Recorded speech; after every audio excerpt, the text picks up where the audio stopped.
Welcome back to the David Pakman Show. My name is Brittany Page from the Page Perspective on YouTube, and today is my final day guest hosting for David. I hope that he is getting some rest, given that he is the hardest working man in online progressive political commentary.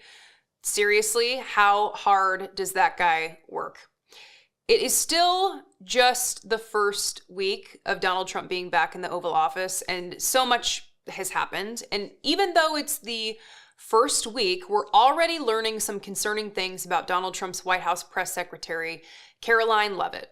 And before we get to that, one of Donald Trump's first acts when he got into the White House was to repeal Joe Biden's executive order codifying ethics commitments for executive branch personnel. This meant that employees would sign an ethics pledge to agree not to take bribes or gifts from lobbyists, things that seem pretty straightforward.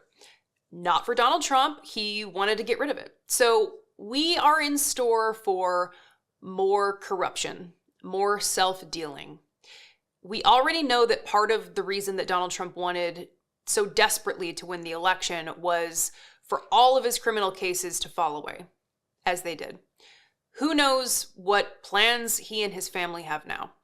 This is why it is going to be so crucial for investigative reporters to stay on top of the corruption in the Donald Trump White House. If the first week of work is any indication, we're off to a good start. We're learning today that Karoline Leavitt, the White House press secretary, failed to disclose illicit campaign contributions, hundreds of thousands of dollars worth of campaign contributions. Let's dive into this reporting from Notice. Quote, White House Press Secretary Karoline Leavitt revealed in amended campaign filings on Thursday that her unsuccessful 2022 congressional campaign owes more than $300,000 in unpaid debts, with Leavitt failing to disclose for years that her campaign took in hundreds of thousands of dollars in inappropriate donations and never paid the money back.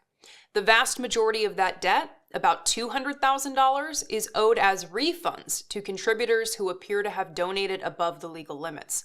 Those excessive contributions went unreported for years until Thursday, when Leavitt's campaign amended every campaign filing she has ever made with the Federal Election Commission. Congressional candidates can technically accept campaign donations exceeding contribution limits, as long as they refund the contributor or redesignate the funds within 60 days, according to federal campaign finance law. Leavitt's campaign committee appears to have done neither.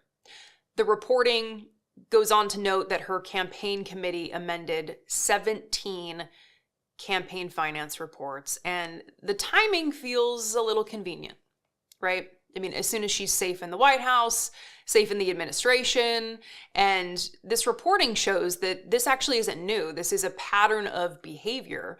Notice also raises the question of, well, how is she going to pay this money back? Reading again from the reporting. Quote, as End Citizens United noted in its statement to Notice, the situation creates a glaring conflict of interest for Leavitt in her role as press secretary.